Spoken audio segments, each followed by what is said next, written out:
Hello everybody, it is Tom and welcome to another video. I've been going to some dark places. I hate it when my mind races. I've got so many. What's up? How's it going? It is a beautiful sunny day, chilly because that's what we're doing in April apparently, but a beautiful sunny day, which as usual has made my lighting horrific. So enjoy seeing every individual pore and line on my face as I do this. In any case, first of all, Heartstopper reaction, which I know a lot of you are waiting for, patiently or impatiently, because it's been a while as usual. It's coming. Honest, it will happen soon. I feel it. I feel it in the water. It's just the fact that it is the final one that has built it up quite a lot. And also, I've been quite busy lately with work and with other things, and also with a mysterious writing project that is unlike anything I have ever done and may not actually come to fruition, so I'm not talking about it yet, but it has been happening. Don't know why I'm using this voice, it just happened. Yeah, so all of that has conspired, as usual, to there being a massive gap in between my Heartstopper reactions, but the final one will be coming soon, I hope. So I've clearly found time to sit down and record right now. So what am I doing if not a Heartstopper reaction? Well, I will tell you, because if I didn't, this video would be shit. Can I say shit this early in the video? I don't know. So one of the things in my secret writing project is that I've had to actually do research. And part of that research has involved me using the Wayback Machine, which is like a website that you can go to that has cataloged websites throughout the history of the internet at certain points in time. So you can go back and look at like an old GeoCities page, or like what did this website look like 10 years ago, or things like that. So while I was doing that, I happened upon my 2002 website. So I actually had several websites before this. Like I started making websites on GeoCities, on AngelFire, I think first. AngelFire and GeoCities long ago, like the longest ago it is possible to ago. And I have no memory of what those were called, but I did find the page that I had in 2002. So 2002, all right, I was in college, starting to realize things about myself in a queer and trans direction. And as we know, the queer side of it stuck. The trans side of it, I put back in the closet because it was scary and didn't deal with it for another like 15 to 20 years. That's fine. It wasn't fine, but that's what happened. But okay, this website, all right, we're going to look at it together. It is, not all of it is available, unfortunately, because it did not like chronicle all of the pages, but enough of it is available to get kind of a snapshot of who I was back then. And it also has my official coming out message written on October 11th, 2002. So this is the first time that I had told anyone in my life that I was gay. This is also the day when I attempted to subtly come out to my family by, I had purchased actually I bought this at that same time, like this necklace, this rainbow necklace, rainbow choker thing, I bought at that time and started wearing as kind of a subtle like, hey, queer vibes. But what I did to come out to my family, or my mom specifically, I found a poster at Spencer's at the mall that was basically two girls kissing in their underwear, kissing on a bed. And I put that on my wall. And my mom found it and she got really upset. Mainly not because she was horrified that I might be gay, but that she was very afraid of one of my brother's friends seeing it, or like she was afraid of the homophobia, essentially. She was not homophobic herself. Anyway, that's another thing. But yeah, this is the message. I posted this message on my fanfiction.net account and on my website so that my... okay, so I was going to say this later, but I was kind of a big deal in the fan fiction space back in the day within the fandom that I was a part of. So I was a part of the fandom for one specific, not super popular anime, and I wrote tons of fan fiction for that anime, and I developed a fairly large following. It's because of that fandom and that fan fiction writing that I met my best friends who lived in Chicago, who are the reason why I moved to Chicago in the first place, and my whole life would be different if not for that. So, interesting. I was so freaking scared to post this, despite the fact that I was writing a queer, like all of my fan fiction was centered around a queer couple. And yet I was like, what if they don't accept me? Like, they're literally reading fiction about a queer couple.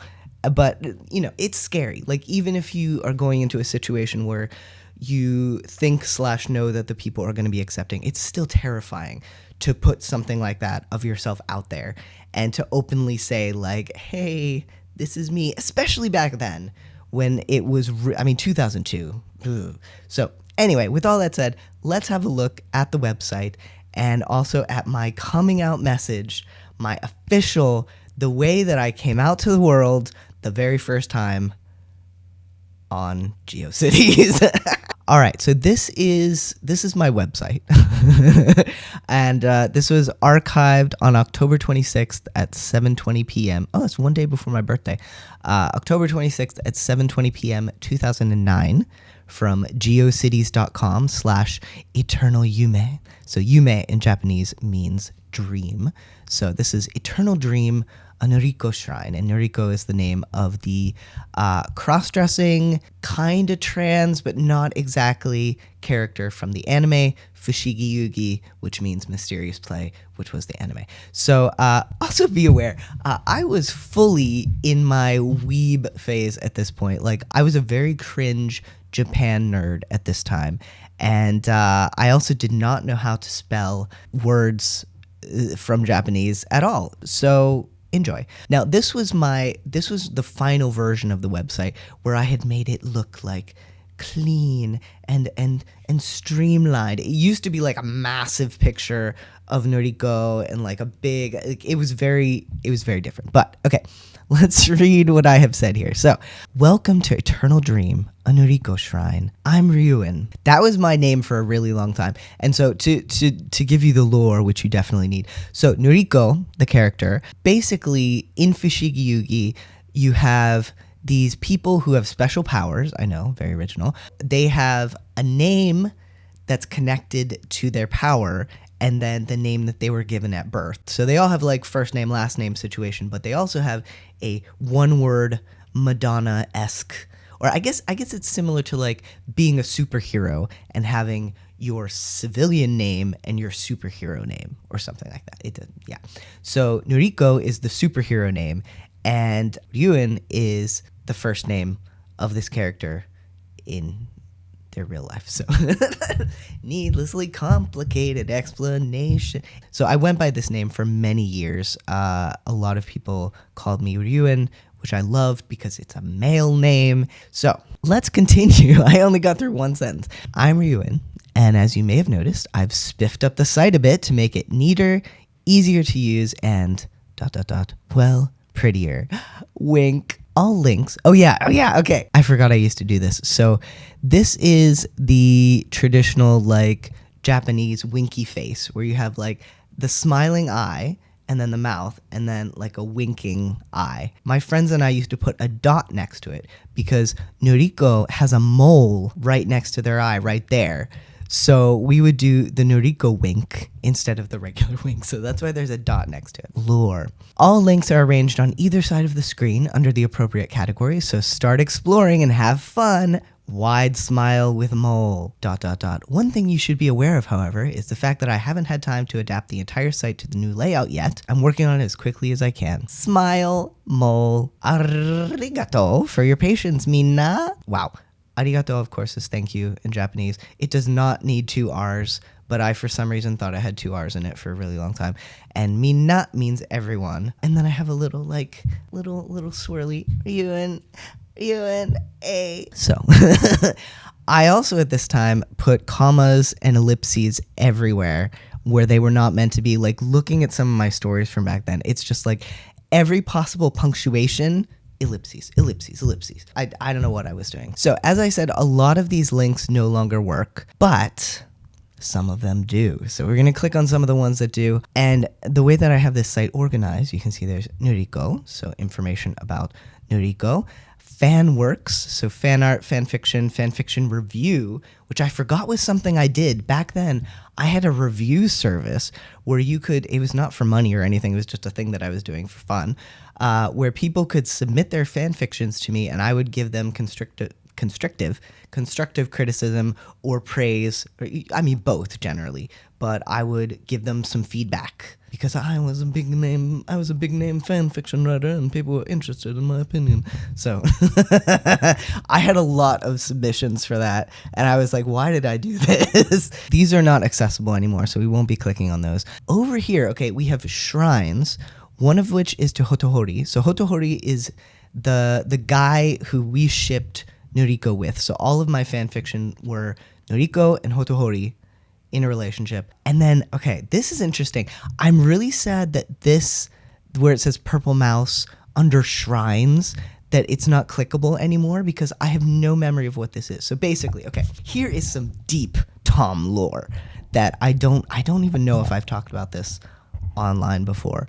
But okay, as I said, I met my friends from Chicago via writing fan fiction for this show. One of them was writing under the name Purple Mouse. And we are still friends to this day. All of us are still friends, but she and I especially are still very close friends. We've been friends for over 20 years because we met when I was like 19. Basically, how it started was she was trying to translate one of the songs from this show. So we both read each other's fan fiction and we're like, oh, you're a good writer. Oh, you're a good writer. And so we start, so that was where we had our initial like moment of, oh, I had mentioned online that I was studying Japanese, like at a very elementary level, but I was studying it. And she was like, I need help translating this. Would you like to work together?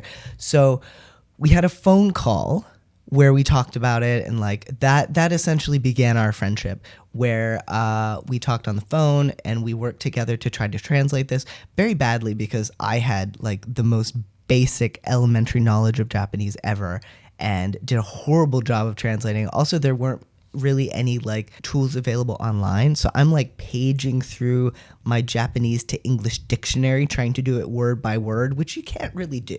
So yeah, the result was shit, but we got a friendship out of it. So yeah, we would like collaborate on fics. We talked all the time. We talked on the phone, and I developed the biggest crush on her, especially because we were writing a lot of collaborative fan fiction that was romantic. So we were writing this really romantic fan fiction. We were talking all the time. I was beginning to realize I was queer. She seemed like the most amazing person I'd ever known. We just clicked so well. And so I was like, well, I'm in love with you, so that's fun. Long story short, she did not feel the same way, and it was a big thing. It took us a while to get over that, but we're still very good friends today. And it was like a period of maybe 4 or 5 years that I was pining over her. And so fun times. But in any case, I made a shrine to her. What is on this? Like on my public website that she and everyone else saw, and I had not at this point confessed my feelings. So I have no idea what was on this page. I don't know what it was. So interesting. Now, the thing that interests us here today is under site. So we have about me, banners, guestbook, email me, essays, links, miscellaneous, out and proud, ! And updates. Okay, so let's start with about me. Prepare yourselves. Okay, so here's my about me page. Ryuen, info and randomness. Here is a picture of me as a small child with a handy arrow and my best friend from that time. Asterisk sweat drop. Okay, and I have, as you can see, I have, oh my god.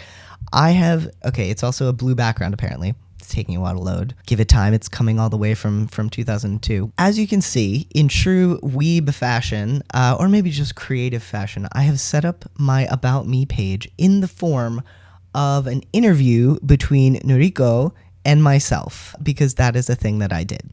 So we have Noriko. We have this very lovely drawing of myself looking annoyed in I used to have a blue vest that I wore a lot, a fuzzy blue vest. It was a good vest. I had long hair at that time. And this is Noriko going, ooh. Okay, so we have Noriko. Let's start off with some basics. Ne, and ne just means like, okay. Tell us a bit about yourself. Yu-chan? Well, I'm 19 years old, born on October 27th, in case you want to send me anything when October rolls around. Anyway, I live in a hellishly intolerant hick town in western Pennsylvania, true, where I spend most of my time either at the computer or in class. And then we have this little irritated sweatdrop face. I'm 5'4", 117 pounds, and that picture up there at the top of the page points is from many, many, many, many years ago. So I'm not sure why I felt like I needed to include my height and weight here, but apparently I did. And I can tell you, I'm still 5'4", but I am very far away from 117 pounds. That's all I'll say. Okay, Noriko says, "Ne? You mean you don't look like that now?" Things that I thought were funny. And Ryuen says, no. Okay, and then we have an interlude by Taski, who is like the hothead of the group in the anime. And he says, "Oi, that's misleading." Because, he's swearing, but we're not going to put an actual swear word on this page. Like, oh my god, a swear word on the internet. Anyway, Ryu-chan, tell us a little about your life, what you're studying, what you do in your free time, how long it took you to create that impressive shrine to me on your wall, sparkly eyes. I did legitimately have a massive shrine to Noriko on my wall, and because there was nothing commercially available, it was all printed out from the internet. Well, I'm an English writing major, centering in fiction, and the classes I'm taking right now are descriptive writing, survey of English literature, fluffy biology, not the official term, surprisingly enough, and intro to sociology. I have no memory of this biology class. I have 3 papers to write by the end of the week, an exam in biology, an exam in sociology, a novel to read for British Lit, on which the paper is supposed to be about, and student papers to revise and comment on for descriptive writing. So, in my spare time, I like to sleep. But as the computer often grabs me by the ankle and drags me away from my bed, I tend to spend more time there than anywhere else. Yeah, when I was in college, it's weird because right now I have the most old man sleep schedule, and I have for a very long time, where I'm asleep by 9 o'clock and I'm up at 4 o'clock in the morning, not by choice. I would prefer to sleep in until at least 5, but Darla is 3:45, breakfast time, so. But back then, I stayed up until 4 o'clock in the morning regularly and slept in until 11 or 12. So Noriko says, fascinating. So, what else do you do with your free time? Ne? Anything ... interesting? Wink. And I say, well, obviously, I write a lot of fan fiction, play around with my website a great deal, more so now that I'm on vacation, it seems. What do you mean you're on vacation? You just said you're doing all this schoolwork.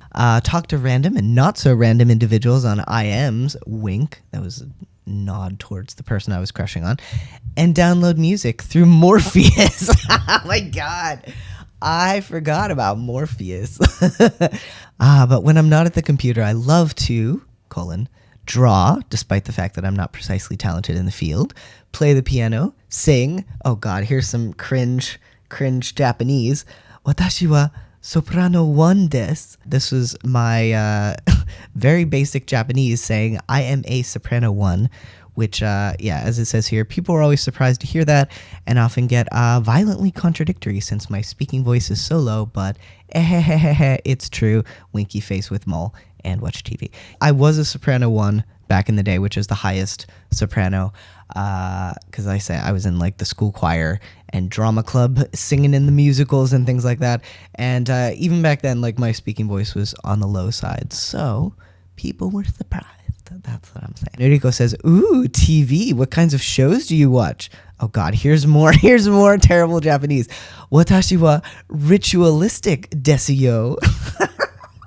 Cringe attack. Watashi wa means I am, and desu yo is just the sentence ending politeness bit. So the yo is forceful. So I am ritualistic in quotation marks for some reason. There are only a few shows I watch faithfully every night, and those usually fall in the 6 to 8 region. I watch Xena at 6, my guilty pleasure, you might say. Honestly, I don't understand why I enjoy that show so much. Yeah, that's a real mystery. That's a real mystery why you might enjoy Xena so much. Then Jeopardy at 7 and Wheel of Fortune at 7:30. And on Mondays, Wednesdays, and Fridays, when I'm home at 11, I watch The Price is Right. Wink. Other shows I watch sometimes, Buffy the Vampire Slayer. I don't know why I put sometimes here, because I would religiously, every single day, make a shrimp-flavored cup of ramen noodles, like the kind that comes in the styrofoam tub, sit at the coffee table in our family room and watch Buffy the Vampire Slayer. Like, it was an every single day kind of thing. And Noriko says, and what about anime? Nudge. And I say, well, you may find this surprising, Noriko, but my favorite anime is Fushigi Yugi. Wink. I've also recently come to love Gravitation. Oh, so many problematic things in Gravitation, though it is a very good, very interesting show. And I don't mind sitting through Gundam Wing, Escaflowne,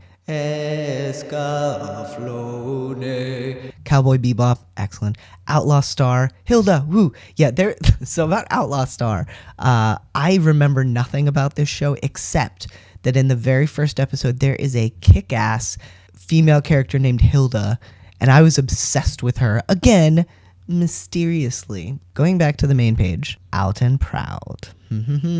As I said, I had been writing fan fiction for maybe like a year or so. I had a fairly big following. I was churning out just fic after fic after fic. I had gathered quite a friend group, many of them, again, randomly living in the Chicago area for some reason. And despite the fact that I was writing about queer characters, I had not come out to anyone yet. And at that point, I had realized that I was queer. And so I decided on coming out day, October 11th in 2002, that I was just going to do it. I was going to write something and post it on my fanfiction account and post it on my website and see what happens. So here is Out and Proud. So this is the message that I posted back then. Hello, you may be wondering why I've gathered you all here. Well, this won't take too long, and I would advise against skimming because it may just confuse you. Wink. I didn't actually wink that time. I'm getting tired of doing the wink, so I'm just going to say wink. Anyway, in case you weren't aware, today, October 11th, is Coming Out Day, the pinnacle of the celebrations of Coming Out Week, which of course is this week. Wink. Due to the fact that I attend a terribly homophobic college, however, there are no GLBT. Back then, it was GLBT rather than LGBT. Gay, lesbian, bisexual, and transgendered. So back then, not only was it GLBT, but the T was transgendered instead of transgender. So there are no GLBT organizations around, and certainly no celebration or even mention of Coming Out Week. As this irritates me to no end, I wrote to a few student leaders at the main campus of my college and asked them for assistance. Their suggestion, start a GLBT organization myself. This is something I actually did. I may have talked about this before, but I did try to start a queer organization at my college, and like it was very interesting because I might have talked about this on the Trans Life podcast, but like I had so many weird moments trying to approach like the administration about this. And like they would not let me use the word queer on the poster because they thought that was a bad word. So I wasn't allowed to do that. Leading up to the first meeting, I had printed a bunch of posters so people would know that there was a meeting, but I was so terrified of someone catching me doing it that like while people were in class, I would sneak around and like, coast is clear, slam it on the wall, run. And like I did this all around the campus. I don't think anyone saw me posting one of the posters, but I was in high anxiety mode. I was terrified that someone was going to see me posting one of these. So I did that, and one person showed up to the meeting. It was kind of depressing, and then we never did anything again, but I tried. Anyone who has ever lived in an area populated by homophobics, is that a thing? Particularly those of the racist, sexist, hey y'all, let's go out and try to hit animals with our trucks variety. Honestly, that is the vibe of my hometown. Knows that they can be very intimidating. As such, I must admit that I'm facing this prospective organization with just a little bit of fear, a smidge of which is directed towards my own personal safety. Yeah, not just a smidge. I would say a whole lot of it was directed at fear for my personal safety. Also, because at this time, I had just been reading up about Matthew Shepard and all the horrible things that can happen to you when you're a queer person in an intolerant area. But, if there's one thing Noriko's taught me, it's that there are some things that are worth risking yourself for. And I think this just might be one of those things. I mean, really, a person discovering that he or she is gay, this was before I used they, is gay faces. Oh, I see. Gay faces. What am I talking about? A person discovering that she is gay faces so many difficult moments: indecision, shame, anguish, self-hatred, self-doubt. And in this entire college, there is not one single GLBT organization, not one single counseling group geared towards helping those people. I don't think that's fair, and I'll do whatever in my power to fix that. I mean, again, I tried, and a lot of this was the fact that I was upset that there was nothing like this for me as well. So why am I telling you all this? Why am I wasting your valuable time blathering on about unjust college policies when you could be reading fanfics or drooling over Hotohori-sama? Well, for one simple reason: I'm gay. It's been a long haul, baby, but right now, at this point in my life, I can finally say that terrifying little sentence with certainty: I'm gay.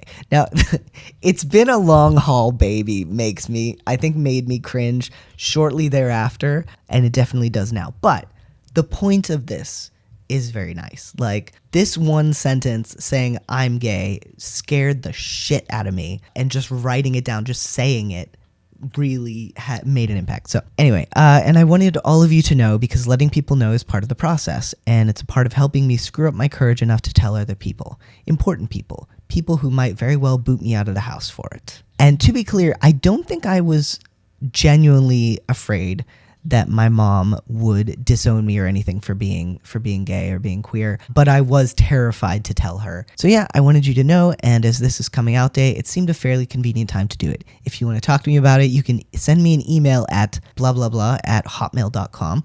Or if you want to talk to me more immediately, you can IM me on my new screen name, Noriko no Kokoro, Heart of Noriko, or Noriko's Heart. Whatever you do, I'd appreciate it if you were polite about it, although of course I can't stop you if you want to avoid politeness, but I can sick Kei-chan on you, and I will. Kei-chan was another one of my friends who was a bit tougher than I was. Due in October 11th, 2002. Okay, so what happened was, I posted this right before I went to bed that night, and then I went to bed.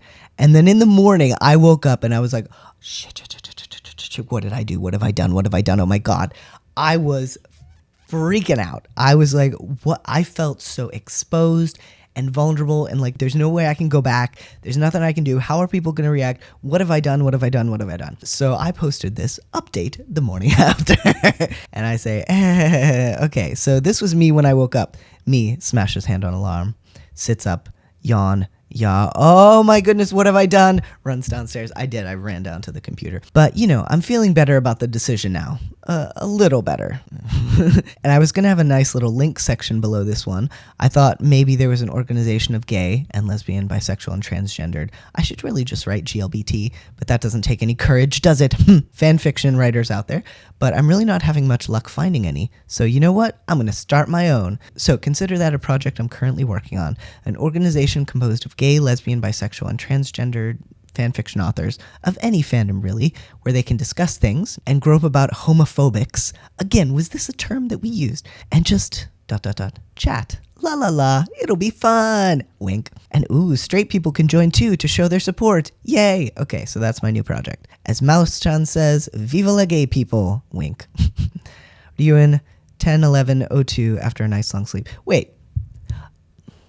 Okay, I get it. So I posted this in the early hours of morning on the 11th because, again, I was staying up until the early hours of morning. And then I went to bed, and then I woke up at like 11 o'clock or noon or something and raced downstairs and shit.